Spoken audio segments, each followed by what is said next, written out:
Hello and welcome to the Fedora Files. I am Gregory Fedora, and with me today is Mr. Gary Cohen of Mazzaroth Winery. Mazzaroth Mazzaroth Vineyard. Winery. So I've had the pleasure of trying all of your wines by now, unless the ones that you've had over the past years. You're obviously making new wines, but the different styles. And I have to admit that the mead is my favorite, then the port, and then it goes from there because that's just the kinds I like. My wife likes I can't remember which one it is. It's the one with the berries. They're not berries. You know what I'm talking about? It's Red or white, my friend? It's red. Like it's not quite a grape, it's something else mixed with it. I don't know. You'll probably when you name it, I'll tell you that's it.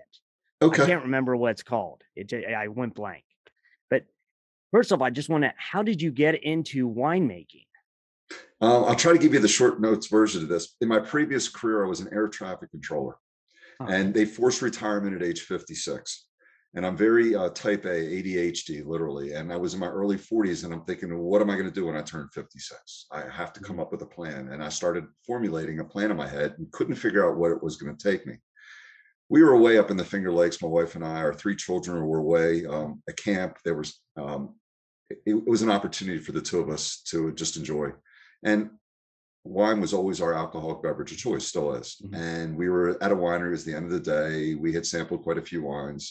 We weren't tipsy, though it kind of sounds like we were. And I'm sitting out on this deck overlooking this beautiful vineyard and tasting some very nice wine.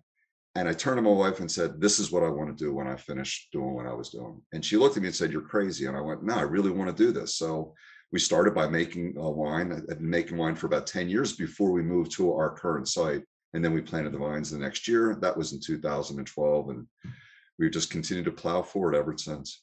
That's amazing. And that's, I mean, that's really cool because actually winemaking is something I've always wanted to try. And I actually tried to grow some vines and I've failed miserably. And then the one time I did get some vines that were starting to look good, my son ran them over with a lawnmower. Oh my. And yeah, so I was devastated because I was like, finally, they're looking good. And then he hit the bottom and it just cut him off at the base. And I was like, oh, that's tragic. Oh, it is tragic. Yes. And then I tried everything and I finally just was like, you know what? I will just buy wine for now. Maybe eventually I'll go back and try. But so I'm curious about the name of your winery. Like, what does that mean? And where did it come from? Like, Mazzaroth is a unique expression. It came from the book of Job. It's only mentioned one time in the book, and actually in any religious book, it's the only time the word exists. And it means literally the zodiac or the star array. If you believe the story, God was talking to Job. It was about 3,800 years ago. He was having another crisis in his life. This was agricultural. And basically said, you got to look at the Mazzaroth, Joe, and to figure out where you are, when to plant, when to harvest. You're doing things out of season. And the message is don't fight nature and try to go with what works best so nature works with you instead of working against you. That's where the name came, and it was available. There can only be one Mazzaroth winery or vineyard in the United States. They're all trademarked, and it was available. We trademarked the name, and we've gone forward with it ever since. So it has a mysterious, unique sense to it. Also has an astronomical connection to it. No, I love it. I thought when I saw the name and your logo, it's really cool looking. And thank you. I'm the kind of person that when I see a cool logo, I'm drawn to it, and I'm a sucker, and I buy stuff, and that can be hit or miss. Like, because there's some like beverages out there that the logo looks amazing, you buy it, and you missed. And yours, however, it was a hit. So like I saw your logo, and I was drawn over there, and then bought it, and I was like, oh, this is great. So what different styles of wines do you make at? We do whites and reds, and we do what you call more of a European style, which is little to no residual sugar. We're all about fruit flavor, but we don't want the sweetness, except for our port and a little bit, to a lesser extent, our mead. We do 3 or 4 reds each year, 3 or 4 whites. More than 50% of the grapes comes off our property. It's normally in the 60 to 65% range. We do bring some grape in from other local vineyards as they have available. And then sometimes we'll bring some other fruit in from out of state, like our Merlot. It doesn't grow, in my opinion, very well around here. So we'll bring those in also. But getting back to your original question, our whites and reds are really fruit forward. To us, they're yummy, but they're Mhm. not sugary. And we've converted quite a few people who say that all they prefer are really sweet wines into just fruit wine. So I try to explain the difference. But it's a long answer to a short question, but No, that's European style, fruity. very cool. Nice. So did you take classes on how to do this, or did you just kind of hit or miss figure it out on your own? Um, well, the winemaking part is not, in my opinion, all that hard. It's the Mhm. grape growing, but the winemaking part, we were making wine for about 10 years prior to us planting our vineyard. It was just practicing, basically small batches, 5, 10, 20 gallons at a time, and learning what yeast selection you use, what temperature control you need, keeping oxygen off of the grape juice once it's fermented and turned into wine. And going through those processes and making some mistakes along the way. Read a few really good books, volunteered, interned at a few wineries. But the grape growing is what's incredibly challenging around here, and that took quite a bit of practice. And it's been 10 years, and I'm still learning a lot more about Mm. grape growing than I am the winemaking part. No, I didn't take classes for it, though we do have seminars annually with the Maryland Grape Growers Association and the Maryland Winery Association. And they're, at this point, it's more of skill enhancement rather than teaching me things Mhm. new. It's just trying to perfect the art form of vineyard management. Yeah. Oh, that's really cool though. I mean, that you were like doing that and trying and testing and probably making your friends drink it and seeing what they thought. And but I mean that leads to a fun weekend. Yeah. Yes, Uh, it does. yeah. If you ever need a taste tester, I'm here. I will I come. need you. All We right. do blending trials. We try to bring many people in. They're a lot of fun. Make sure you bring a designated driver. It can get quite fun here. Oh, well, yeah, I definitely will. So, like, I'm curious if someone were I've seen your wine at different places, but if someone is out of Maryland, I know you're here in Maryland and you're in Middletown or Correct. just outside. Uh, would if someone wanted your wine and they're from a different part of the country, do you guys ship it or how could they get your wine? We do ship through our webpage, Okay. www.mazzarothvineyard.com.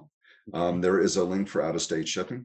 Actually, just got another order for somebody in Washington State that's going out here in a little bit. And we Oh, ship to nice. 37 states in the District of Columbia. In the Mhm. local listening area, we do ship into Pennsylvania, Virginia, clearly in Maryland. We also deliver directly. We are allowed to, with our licenses, and the government, Maryland government passed a law. We can ship directly, drive Oh, directly to your nice. home as long as somebody's 21 or older to accept the wine.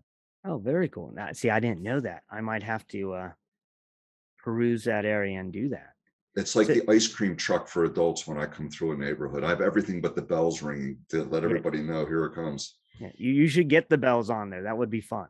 And You it, know and it what? would confuse the children, but who cares? Good advice. Yeah. But so like do you have a favorite kind of wine that you have? Wow. Or do you Um, just love them all for I different love them reasons? all for different reasons. I love them all. Mhm. We our Vidal Blanc has been very popular. We were the highest rated Vidal Blanc, won gold medal on that variety, back-to-back competitions in the state of Maryland. I'm quite proud of that one.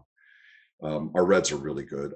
We went with a variety called Tanat, Tannat, which is kind of obscure in this part of the world, and it's Mhm. become very popular in Virginia. Maryland, I was the first grower. There's now 3.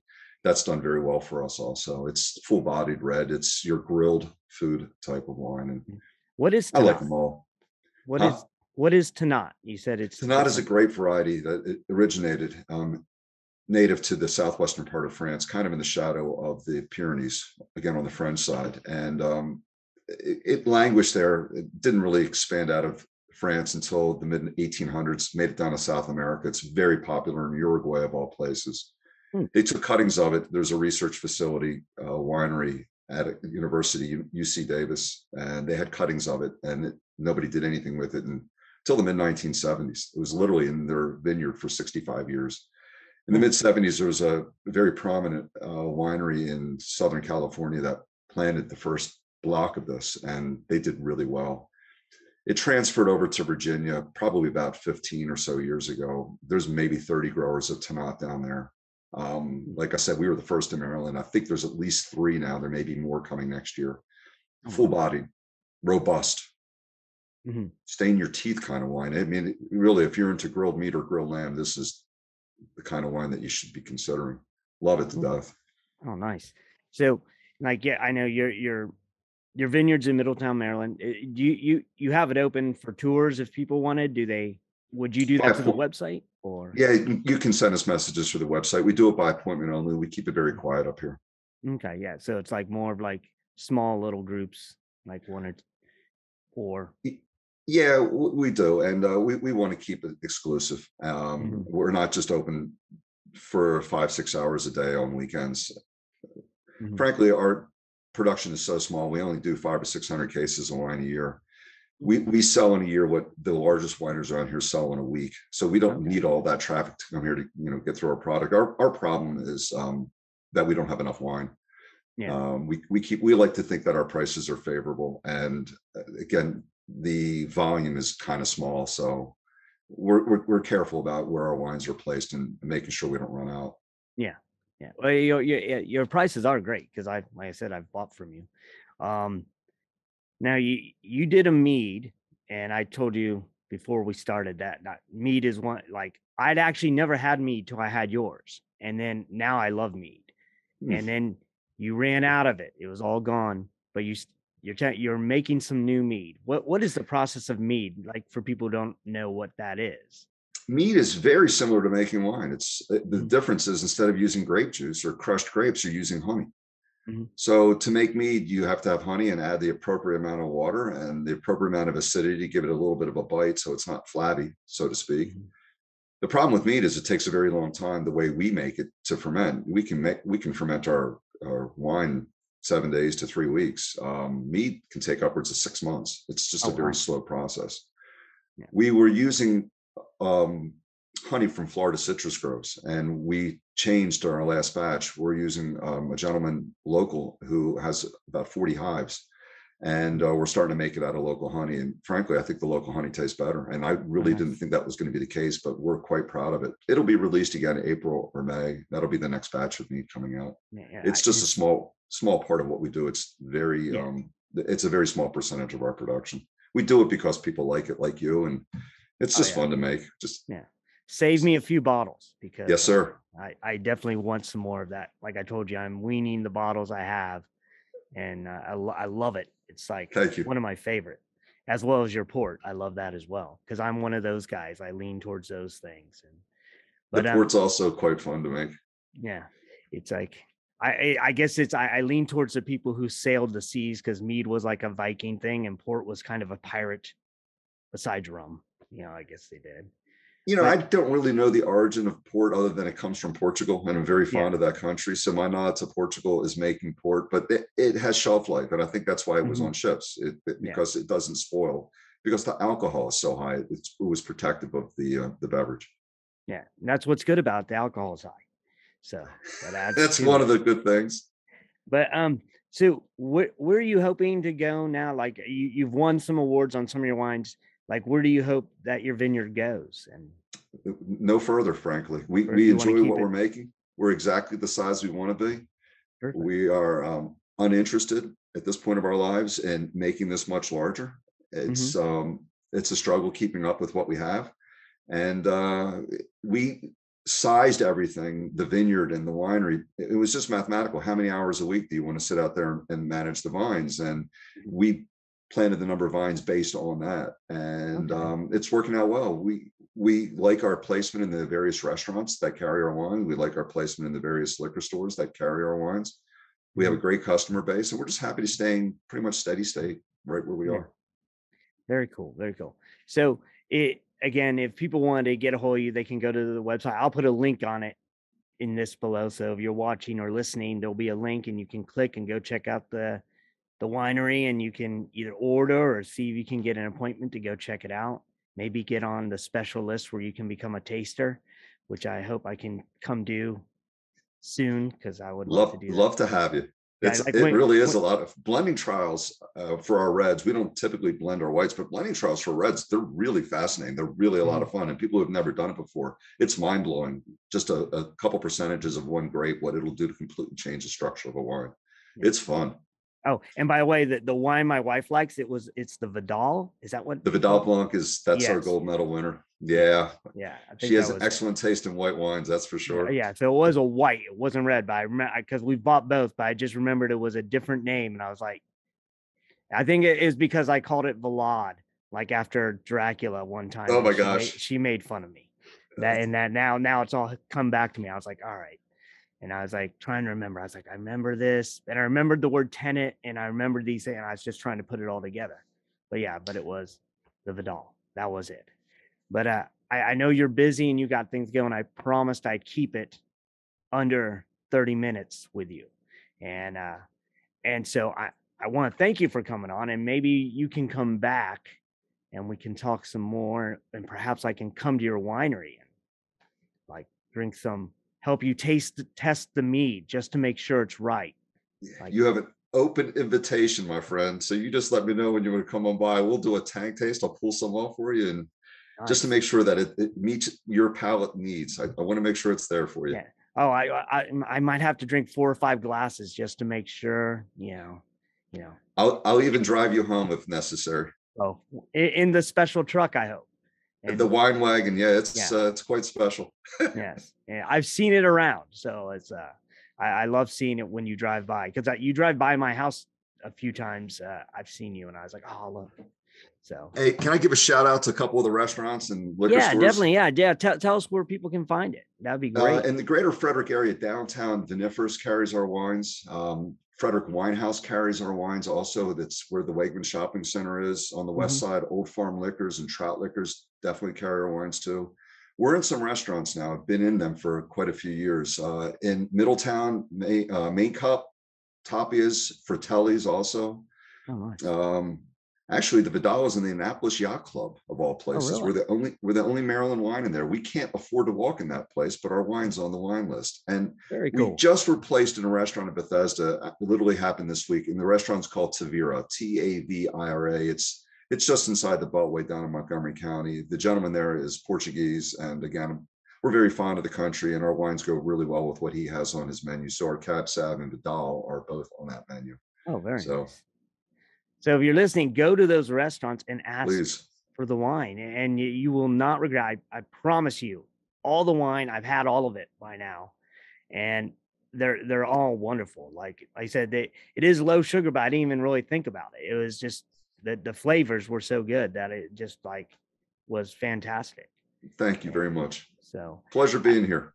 Yeah, well, thank you for coming on, and I definitely want to have you back, especially if you win some more awards, you got to come back and tell us about it. I'm fascinated by that. I'll be happy to get on this podcast again. Thanks so much for the opportunity. Oh, thank you for taking your time out. And as always, those of you listening, stay safe and keep searching.